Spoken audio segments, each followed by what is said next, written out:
Assalamu alaikum and welcome back to this channel.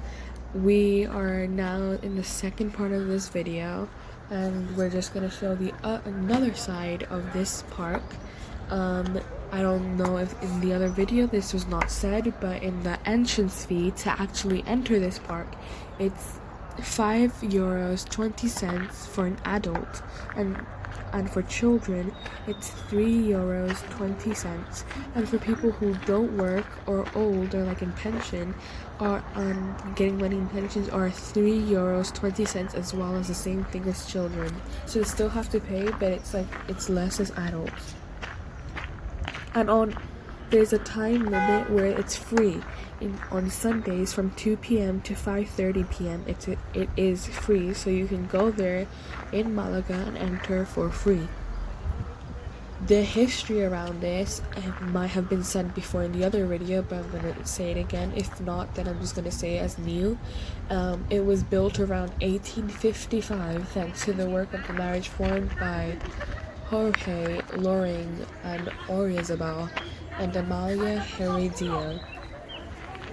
George Loring, one of the most influential people in Malaga of the 19th century, personal friend of 𝐸𝐿 del Castillo, was successful in addition to deputy to Cortes. His wife, Amalia Heredia Livermore, daughter of the industrialist Manuel Agustin, was a cultured woman interested in plants, books, and archaeology.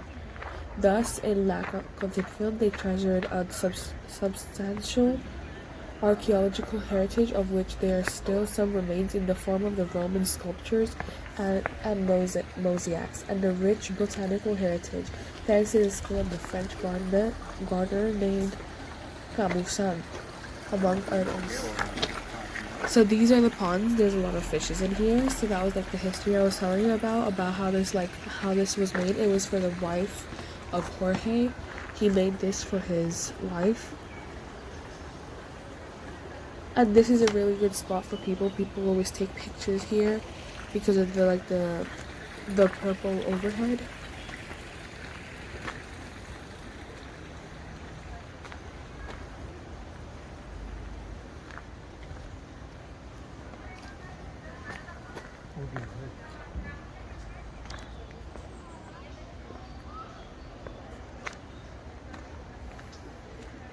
So, carrying on what I was saying before, following the financial bankruptcy of the Loring and Heredia family, the estate was bought in 1911 by the Echeverria Azcárate family from the marriage of Rafael Echevarria Azcárate with Amalia Echevarria Maury, making important improvements and expanding the collection of trees and palm trees. In 1943, the garden is declared a historical artistic garden. Today, it's bien de interés cultural. When the couple dies, the estate is managed by Amalia's brother, Horacio Echevarria, who maintained it until his death in 1963. From that point on, the property goes into decline and progressive abandonment, so it has been abandoned and nobody lives there anymore or anything, but it's still like a garden. So in 1990 the garden was acquired by the city of Malaga, and after 4 years of renovation and adaptation it opened up to the public. Since then, new spaces and gardens have been incorporated around the historic garden in the form of themed gardens highlighting those dedicated to palm trees, carnivorous plants, and orchids, others to cacti and succulents, or that of around the world, and 80 trees. So there's 80 different types of trees in there as well.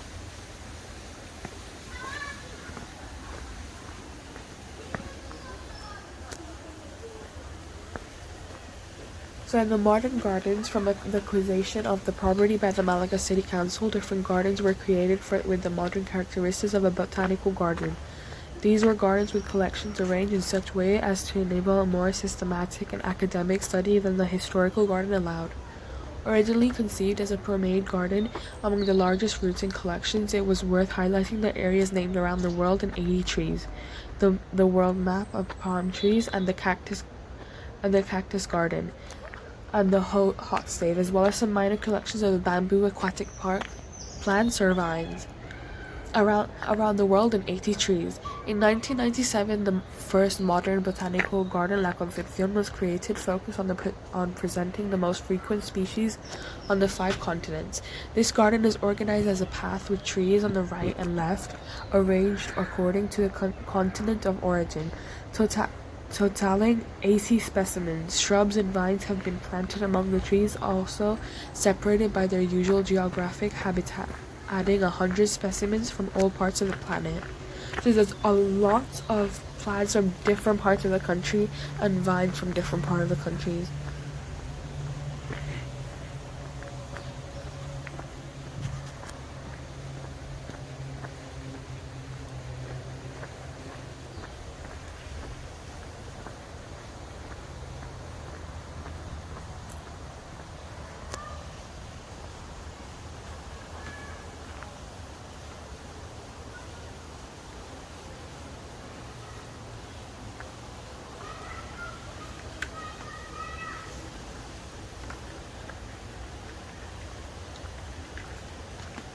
So I'm also going to tell you guys something. If you guys don't know what a botanical garden is, a botanic garden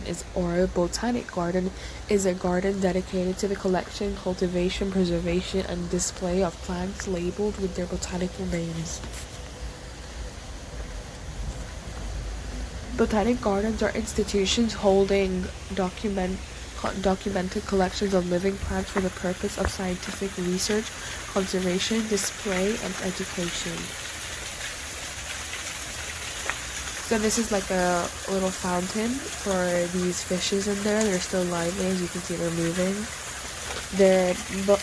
These gardens devote their resources to the study and conservation of plants, as well as making the world's plant species diversity known to the public. These gardens also play a central role in meeting human needs and providing well-being.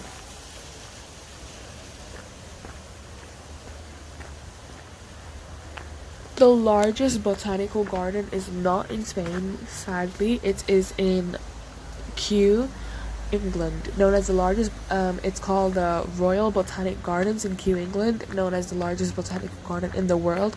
It's 300 acres garden near London is home to the world's biggest collection of living plants.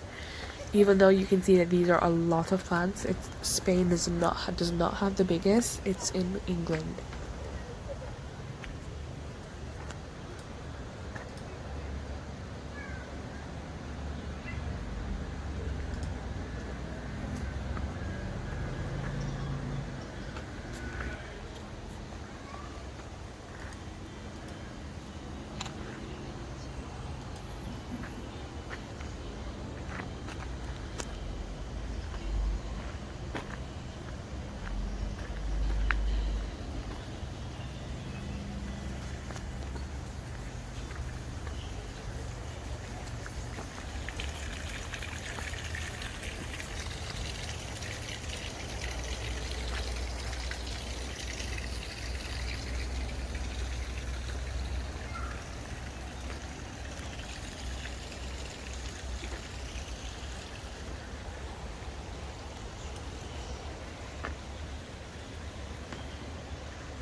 So here you can see they're watering the plants to keep them hydrated. That's why it's called lively plants, because they're still alive.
So here you can go up and see all the view from up there, and you can also see a building that has a big lake in it. It's really worthy to go there.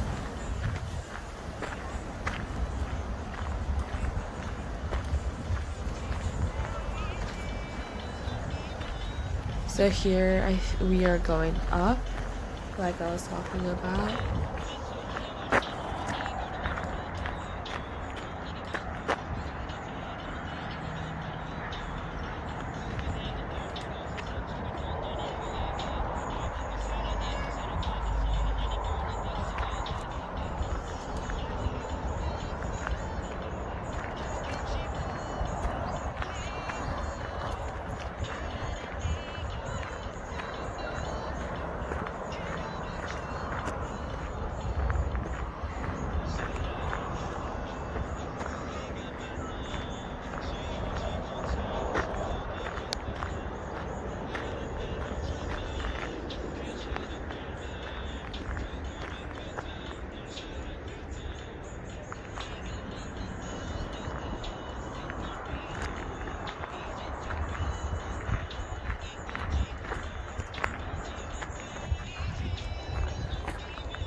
So now I'm going to like take some questions because I know you guys have a lot of questions. So I'm gonna say like, how do botanical gardens make money? Botanical gardens like make money based on their purpose. For example, a botanical garden may have a contract with a university or company to produce research on a new plant species. If the space is being used largely for the public, patrons will pay an admission fee to tour the garden. Another question is, what is the most important function of a botanical garden? Botanic gardens have accumulated or collected and documented the information for various plants for education, conservation, display, and scientific research. Many of these activities contribute to {"ʟɪᴏᴜ conversation, but botanic gardens also play an important role in {"(situ conversation. Yes. So these are like, this is like a really popular page because it's like all, like it's all designated for one color, like it's red and also purple. So another question is, what is the largest garden in the world? We've also said England, but there's also another one. It is the Dubai Miracle Garden. The Dubai Miracle Garden is certainly like, but the thing is, the Dubai garden is a garden. The biggest botanical garden is in England, like I said. But in the biggest garden is the Dubai Miracle Garden. Like pretty much everything in the Middle Eastern destination. It was built on desert land, billing itself as one of the world's largest natural flower garden. The 72 square meter attraction has more than 60 million flowers on display. So that's a lot of flowers.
This is a pond where there's also like a lot of frogs and things.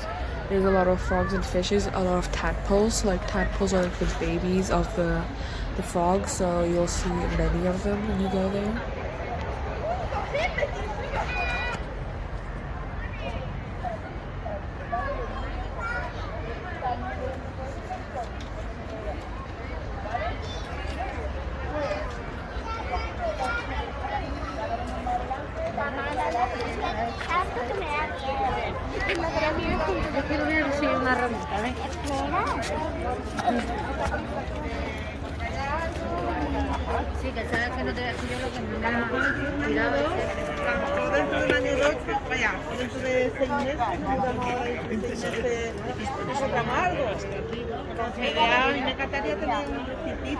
So this is where they're like, this person is explaining the park. This is like, she's explaining, or he is explaining what happens around the park.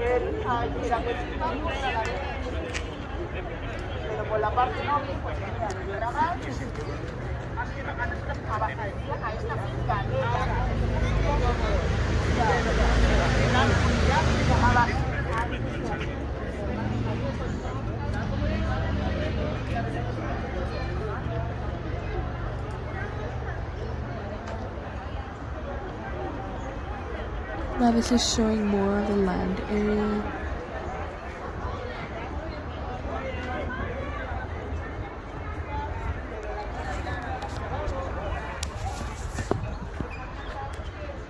So then it tells you like where toilets are and everything.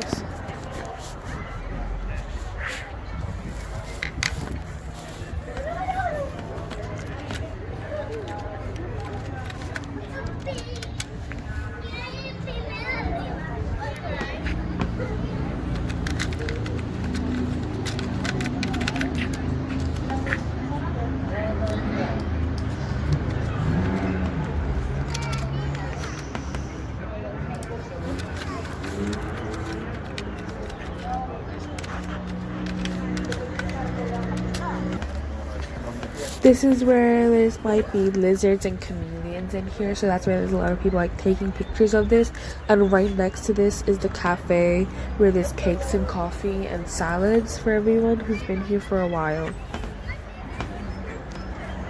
When you go inside, you can see that they're at all low prices. They're like at 10 euros, 4 euros, 5 euros, and for a family meal like about 5 euros as well, so it's pretty cheap.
So now this is like the bridge area with the big tree. It's a very big tree.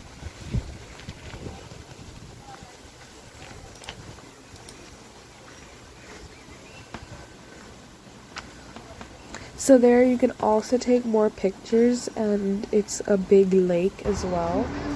So this is like all the same, like you can go down here and there's a like a pool looking thing and a table and chairs.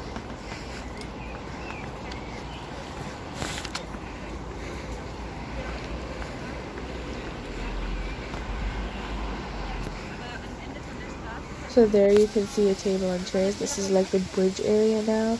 This is where you can see the waterfall from before.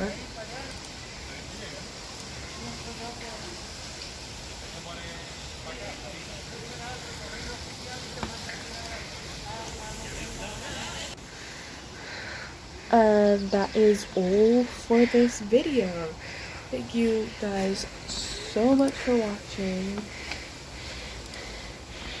And I hope you enjoyed the video. Like, subscribe, and comment. And we'll see you in the next adventure. Thank you guys so much. Allah Hafiz.